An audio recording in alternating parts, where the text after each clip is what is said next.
The chronological end of the Old Testament Hebrew Bible takes place in the 6th century BCE, that is in the 500s BCE. I say the chronological end of the text is that because that's actually not the latest that our literature comes from. It's just that's the end of the story. What happens basically is that the Jews are taken out of Judea, they're taken into captivity, or at least the upper class is, in Babylon, and then they wait 70 years, and then they're allowed to come back into Judea to rebuild the temple and the walls of Jerusalem, and it's the rebuilding of the temple and the walls of Jerusalem that are narrated in the books Ezra and Nehemiah. But then that's kind of where the story of the Jews, of the Israelites, ends at the end of the 6th century BCE. That's not actually the latest document because, as we'll talk about a little bit later today, the book of Daniel, which claims, of course, to be written in Babylonian captivity, but also by a guy named Daniel who lived in the 6th century, it's actually not written then.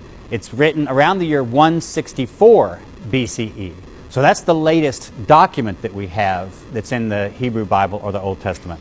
So there's a difference in the actual timing of the documents and the chronological end of the story.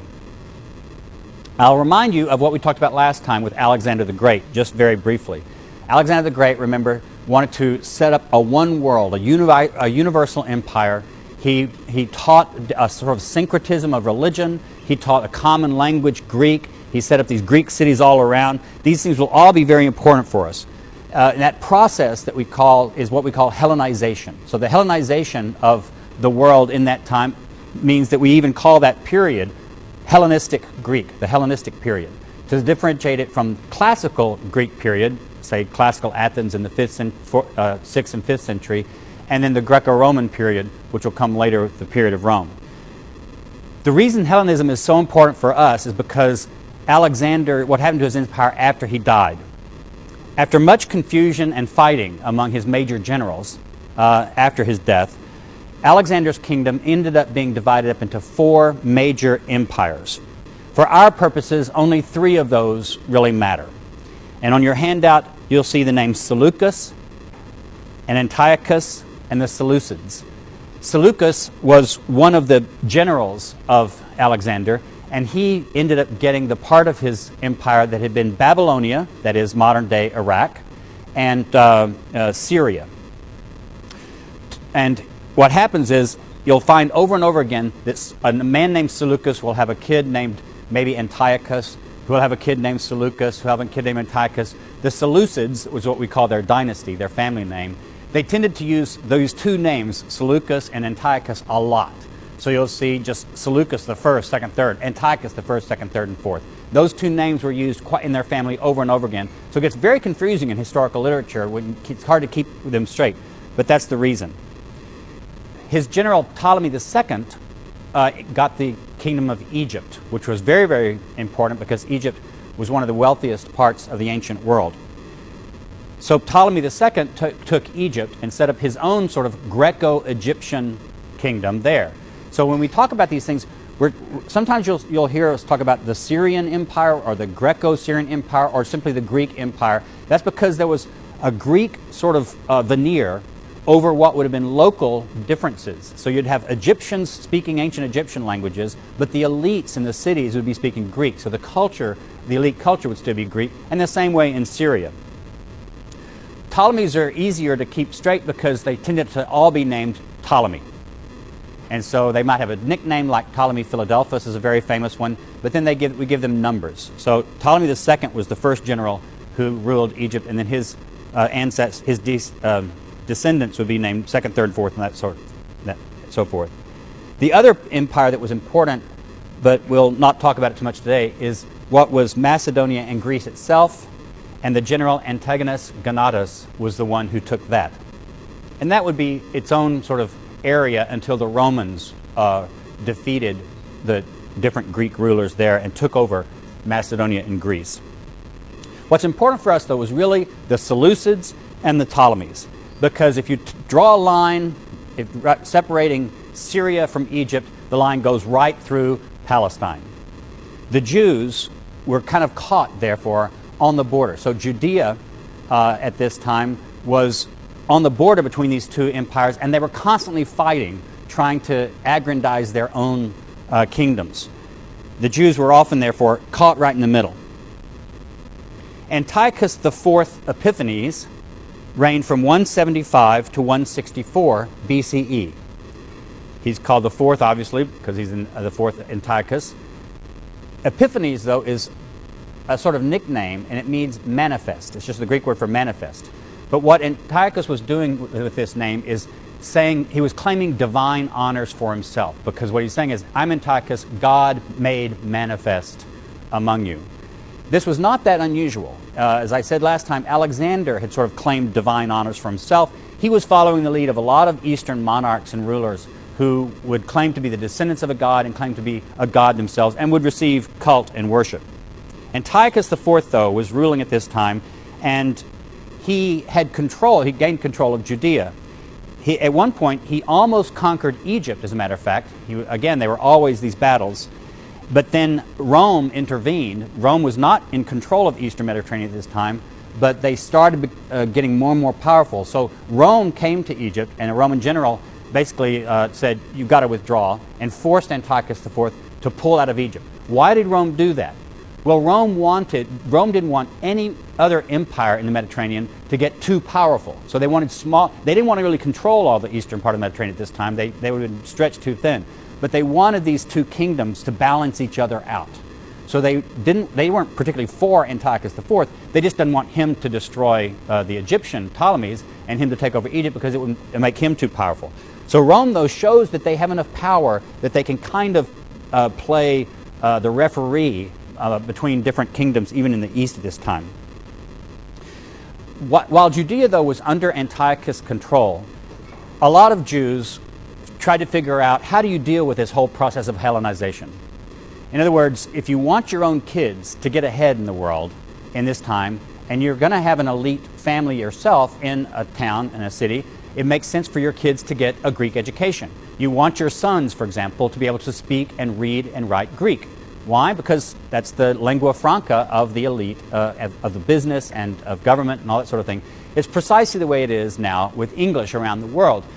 Elite families want their kids to have English education. They want them to be familiar with American culture, and if possible, they'll even send them to a university in the States or to graduate school in the States. And this is partly because there are good universities in the States, but it's also partly because they know that to get ahead, their kids need to use English. They need to become, in some sense, to some extent, Americanized.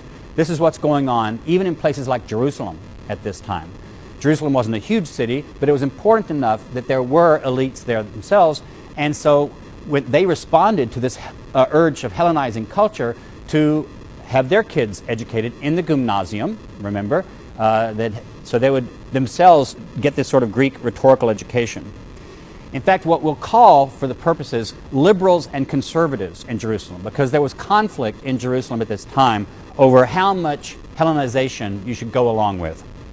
Apparently, a majority of the priests and the lay nobility supported the Hellenizing group, that is, the Jewish leaders who wanted to bring more Hellenization into Jerusalem itself.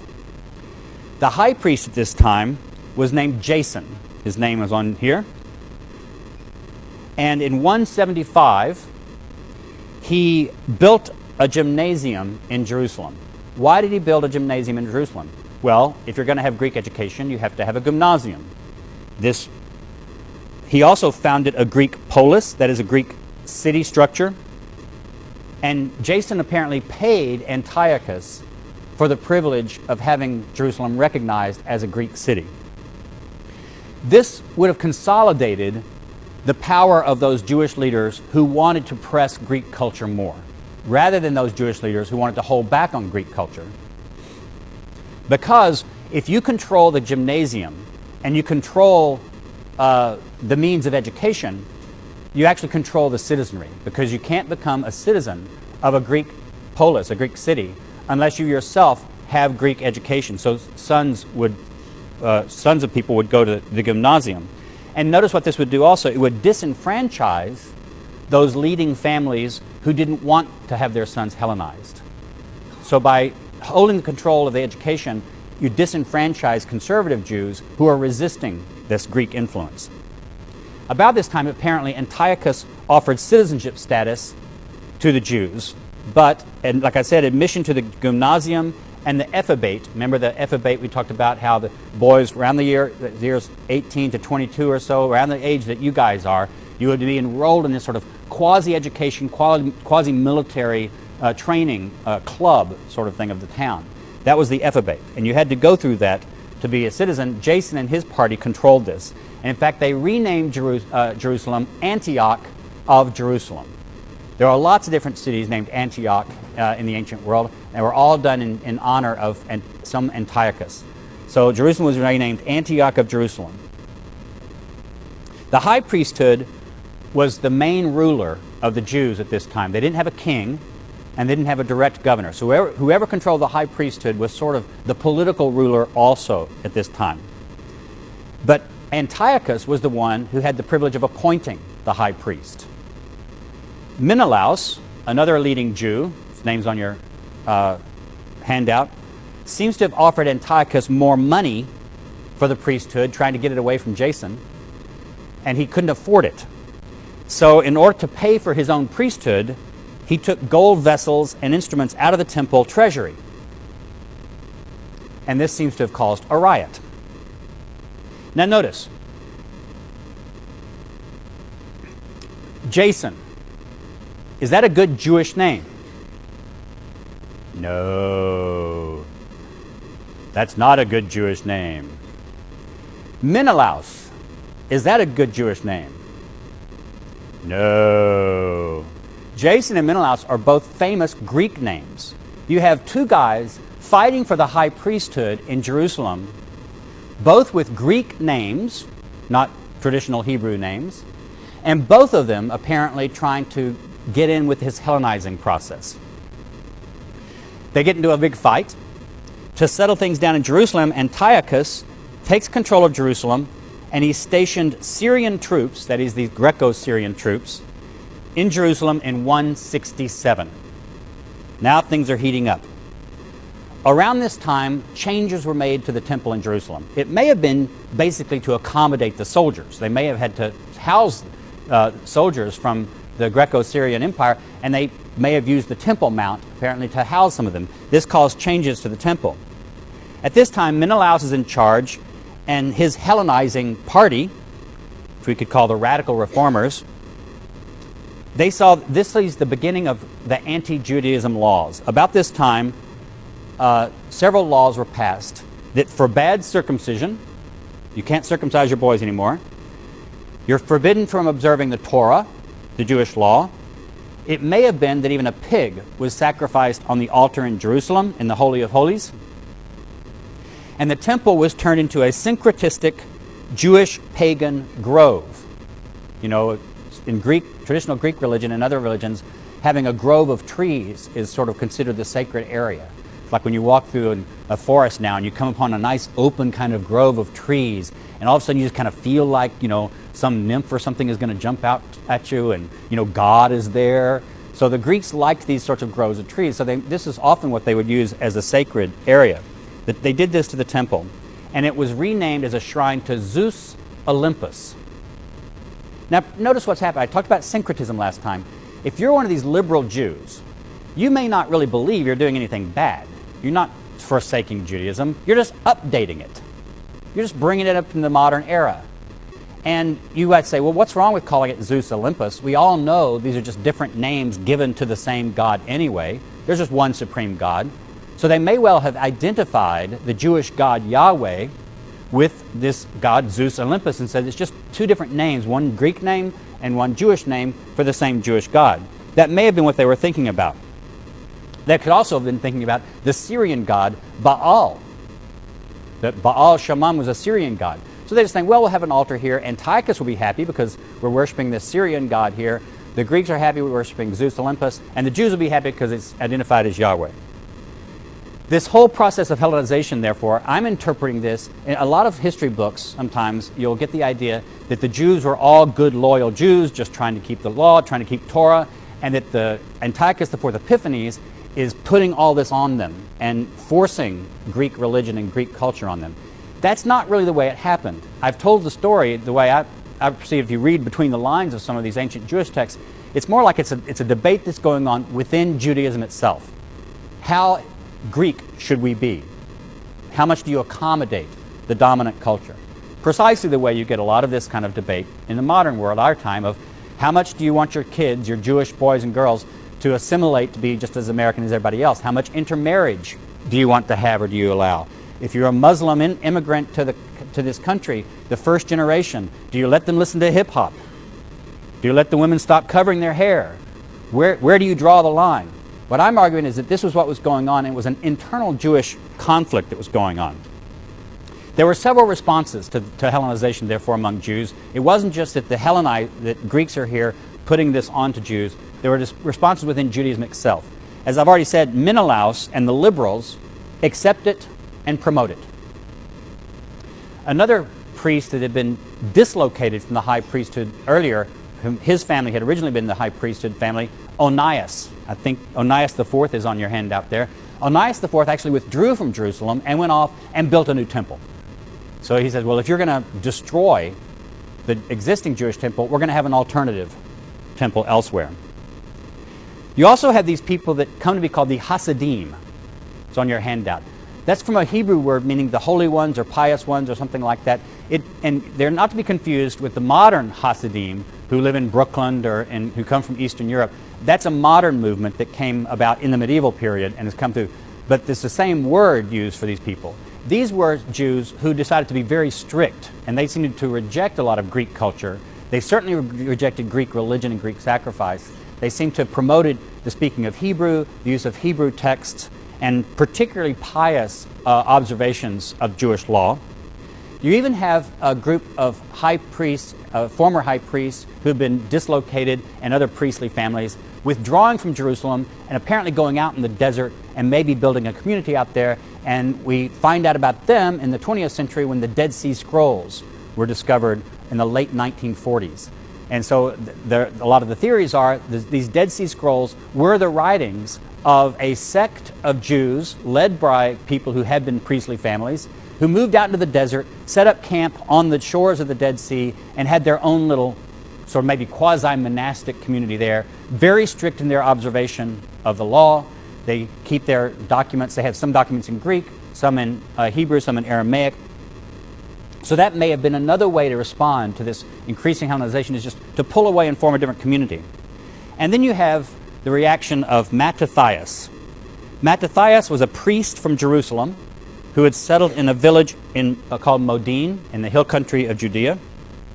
And apparently, according to the texts that come down to us, some of which have to be sort of legends and that sort of thing, hero worship, but the story goes that Mattathias was in his village, and a priest and a soldier come from Jerusalem to the village, and they're trying to force the Jews to sacrifice on an altar. Now, what an altar is most of the time is, do y'all see this little base over there in the corner? There's just a little pillar that might be this high, and to offer something, you don't actually have to sacrifice a chicken or anything like that. You can obviously sacrifice animals, but you can just pour out some wine, or you can pour some grain or something like that on the altar and burn it up, and that will suffice as an offering to a god without killing an animal. Something like this may have been going on. Mattathias, it is said, took the sword away from the soldier and killed this priest and the soldier for encouraging Jews in his village to sacrifice to the gods. This, of course, was against the law. So Mattathias runs off to the hills, taking his family with him, his sons. He had several sons, and this is the beginning of the war that comes to be called the Maccabean Revolt. It's called Maccabean because after Mattathias died, shortly thereafter, he was the leader of the revolt in the beginning, his son Judas becomes the head general of the bunch. And Judas early on earned the nickname Maccabeus. And we're not really sure what the nickname means or where it comes from. It could be something like the hammer. So, he could be Judah the hammer. But it may have been an attribute from him being a very good general and winning a lot of battles. But against all odds, this ragtag bunch of basically guerrilla fighters up against a far superior army of Antiochus IV Epiphanes. They beat them. They retook Jerusalem. They didn't actually beat them in Syria. They just beat them several battles in Judah. And Judas was able to recapture Jerusalem and the temple. And in the year 164, they cleansed the temple of the profanation, the pollution of having maybe pigs and things like that sacrificed, being polluted as a Greek temple. And so 164 is the beginning of the celebration of the Jewish holiday, Hanukkah. The Hanukkah song now? No, we won't sing the Hanukkah song. So 164, in the cleansing of the temple, is what Jews celebrate with Hanukkah. Judas Maccabeus reigned as not an official king at that point, but he reigned over Judea this time. And there were still battles that raged between him and his family and his army and Antiochus IV Epiphanes and then other descendants. After he died, his brother, one of his brothers became the leader, and then another brother became the leader. Gradually, these different people of this family came to set up their own dynasty of rulers themselves. Their family name was not Maccabeus, that was just a nickname. The family name was Hasmoneus, and so we call this the Hasmonean dynasty. That's the descendants of Mattathias. Some of them actually were then proclaimed king. They were recognized as with the title king by the later rulers of the neighboring areas like the Greco-Syrian Empire. So the Hasmonean dynasty was in power from the year 165 to the year 60 BCE. Now, that's the way one people responded to this, as they revolted against the rulers. But another way some Jews responded was by believing that military revolt wasn't the way to go, that God would somehow intervene miraculously, that God would send an angel or some kind of heavenly figure down to earth, and an army of heavenly figures would defeat Antiochus and usher in the new kingdom of Israel. And that's where you get the story of that from the book of Daniel. So I asked you to read Daniel, at least the last part of Daniel for today. If you've got your Bibles, take it out and turn with me first to Daniel chapter 8, verse 20. Now, the book of Daniel is in two halves. The first half of it tells about the adventures of this young man Daniel, who's very, very wise and very smart and very loyal, and who refuses to worship the Persian god. And of course, these are morality stories written for Jews who are living under Greek domination, encouraging them not to worship Greek gods. But it's cast in the distant past. Then the second half of Daniel is a whole series of visions and prophecies. And Daniel says, I was in a dream, I was in a vision on the day, and I saw this, and this angel told me to this, and this person told me this. And so it's a narration of the history of humankind, that's part of which has already happened by Daniel, but most of which is to happen in the future for Daniel. And some of this stuff actually does happen. So for example, and he tells about different beasts. There's the ram that does this. There's the beast that does this. But you know that these beasts represent different kingdoms. Because in chapter 8, verse 20, he says, As for the ram that you saw in your vision, with the two horns, these are the kings of Media and Persia. Okay, there was the kingdom of the Medes and the kingdom of the Persians who came together under Cyrus. The male goat is the king of Greece. And the great horn between its eyes is the first king. So that would be Philip, Alexander's father. As for the horn that was broken, in place of which 4 others arose, 4 kingdoms shall arise from his nation, but not with his power. So this is Alexander. He's broken, and his kingdom is divided up into 4 empires, like I told you about earlier. But none of those 4 empires enjoys the same power that Alexander the Great enjoyed with his. So now, notice how you're already given a clue right here in Daniel that these different images, these different beasts, are to refer to kingdoms that are going to come in the future from Daniel's perspective. We know actually that they already did. Then what happens in Daniel is each different chapter, the last part of Daniel, in a sense tells the story over again. He has another vision. And instead of reading it chronologically, as if chapter 9 told about one century and then chapter 10 or chapter 11 is the next century and the next century, you actually have to read them like cycles, because what Daniel's doing is he's giving you a prophecy of what's going to happen politically related to Judea, but he's giving it to you in several different visions that all tell the same story, just in different kind of symbols. So turn over now to chapter 11.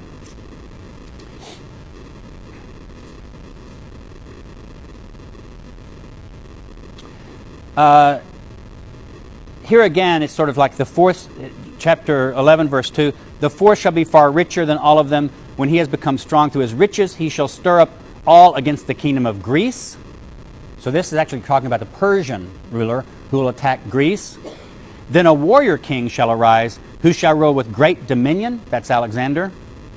While still rising in power, Alexander, remember, was still young and increasing his power when he died. His kingdom shall be broken and divided to the four winds of heaven, but not to his posterity. Alexander had a child, but the child dies, and Alexander's kingdom did not go to any of his own offspring. It went to these other four generals. Then notice in verse 5, then the king of the south shall grow strong. And the next verse, the daughter of the king of the south shall come to the king of the north to ratify the agreement. Okay, what's the king of the south? Who's the king of the south? Ptolemy. Some Ptolemy. One of the Ptolemies. So whenever you see king of the south in Daniel, it's always referring to the Ptolemaic dynasty, one of the Ptolemies. Who's the king of the north? Seleucus or Antiochus. So whenever you see the king of the north, it refers to one of the Seleucids. So over and over again in Daniel, you're going to get the king of the north, the king of the south, the king of the north. And notice how it says, the daughter of the king of the south shall come to the king of the north to ratify the agreement. And if you look down, if you have a study Bible and you look at your footnotes, it'll actually give you the names of these different people that historians can identify. So it's like, oh, this may be Berenice because we know that she was a daughter of Antiochus, or Seleucus. She was married to one of these Ptolemies. If you follow in your study Bible, and it has to be a good critical study Bible. I mean, if you, by real scholars, if you use, these Bibles that take all this as prophecy that relates to the Soviet Union or to Russia, they might tell you things like, well, the king of the north here refers to, the head of the Politburo or something like this. And so if it's a Bible by a contemporary church that takes all this as referring to our time or the time immediately to the future, which of course a lot of Christians do, then their footnotes might be different.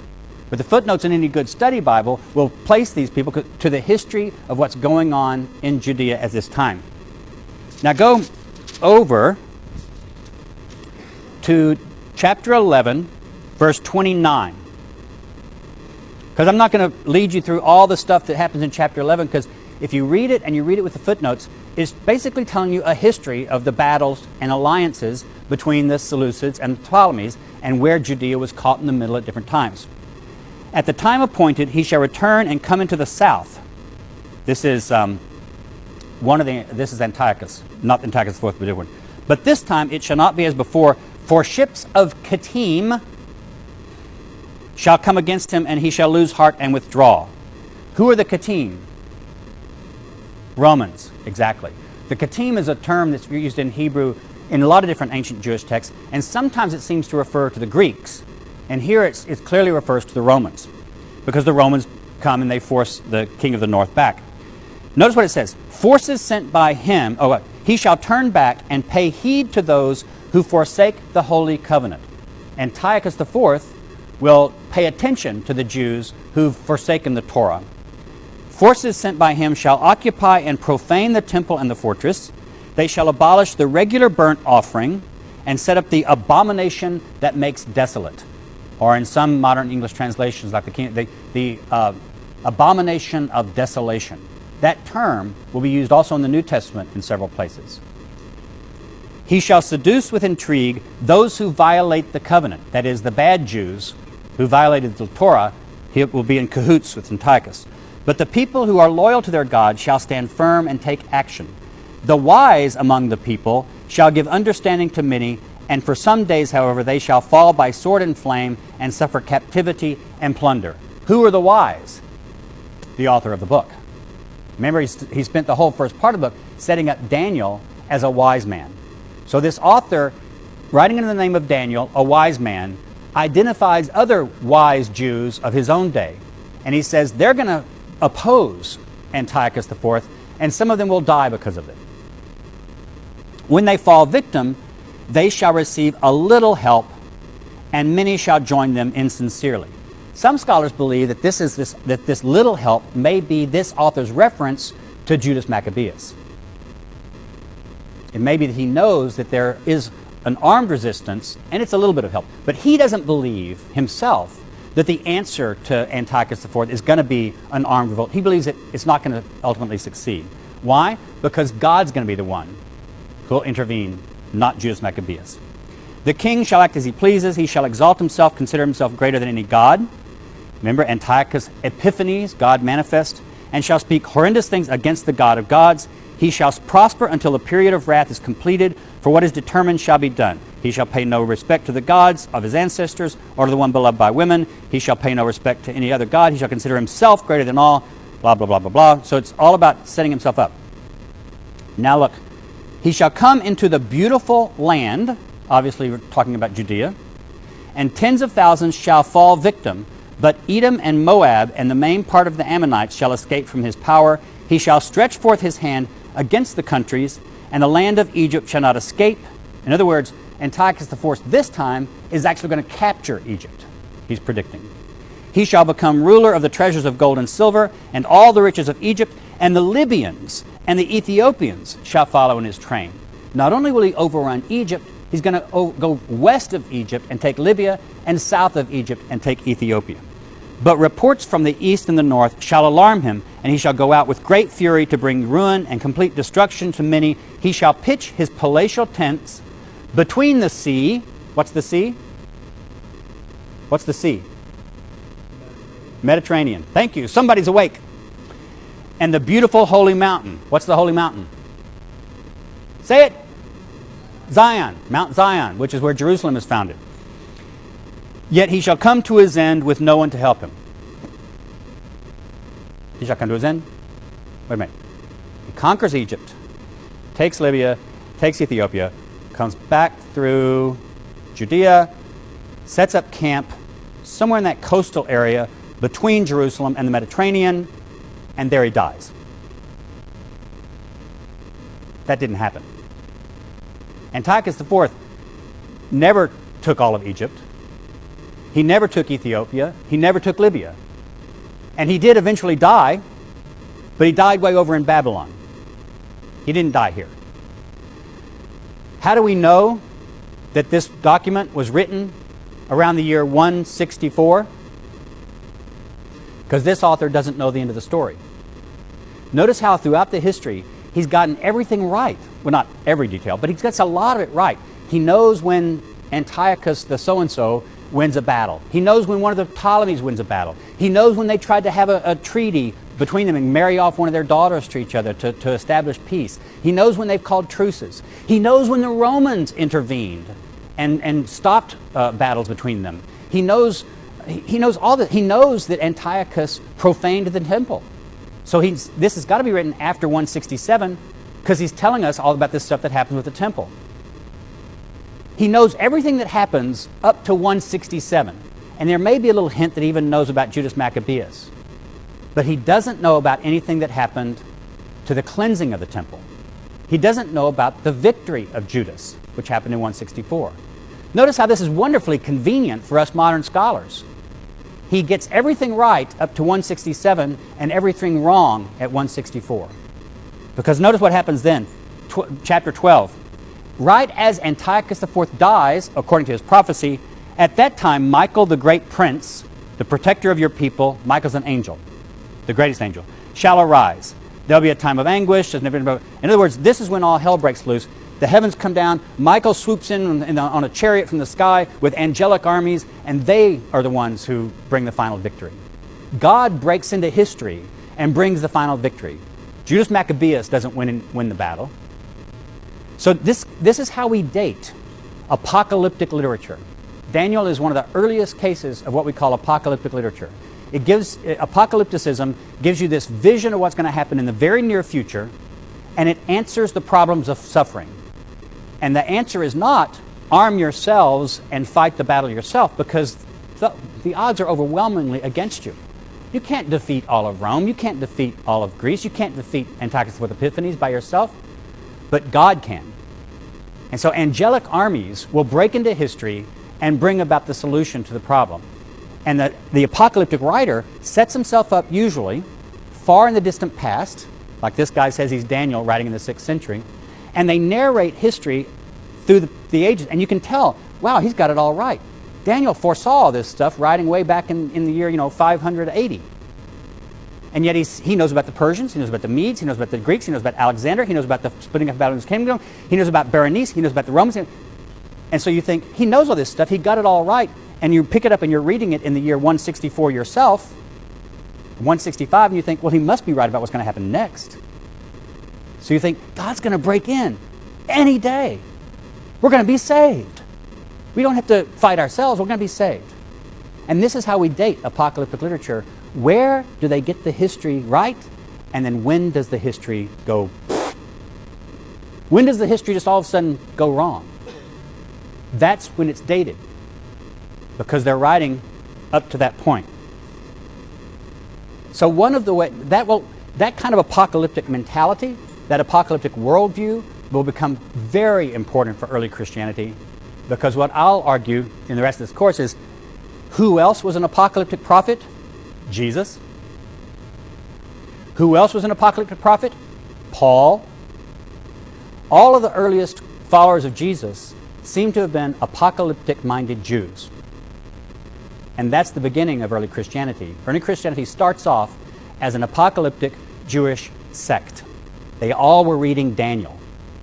And when they read other prophecies from the Hebrew Bible, they also read those apocalyptically.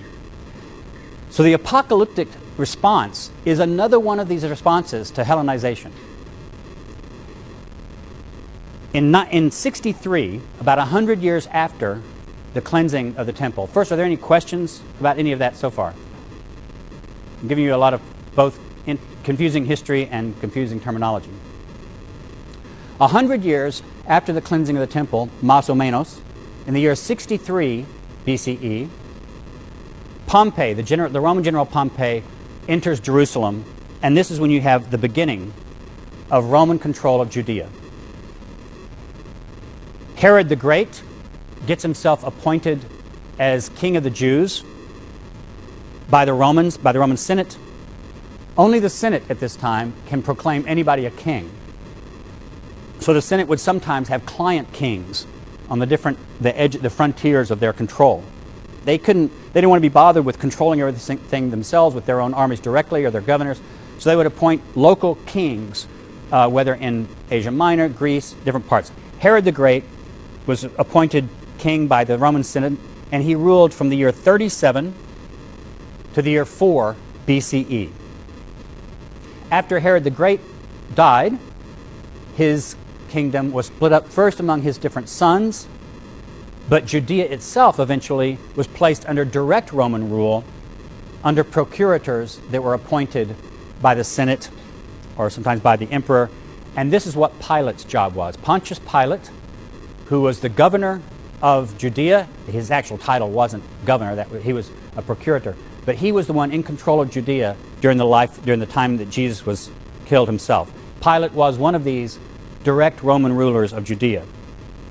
Galilee was ruled by a son of Herod the Great, Herod Antipas, and different descendants of Herod would rule in different parts of Palestine for many years after that. During the first century, there were sporadic uprisings among the Jews. Some of them were apocalyptic, that is, they seemed to have been Jews who were expecting the end to come, but sometimes they seemed to have expected that they were supposed to start it. So, for example, you have Josephus tell us about Jewish prophets who would arise and say, "Follow me to Jerusalem, follow me to Jerusalem," and they'd stand on the Mount of Olives, which is this mountain that's right opposite the main mountain of Jerusalem, and they'd say, "Okay, tomorrow we're going to go out and we're going to march around the walls of Jerusalem, and the walls are all going to fall down." Sound like anything you're familiar with?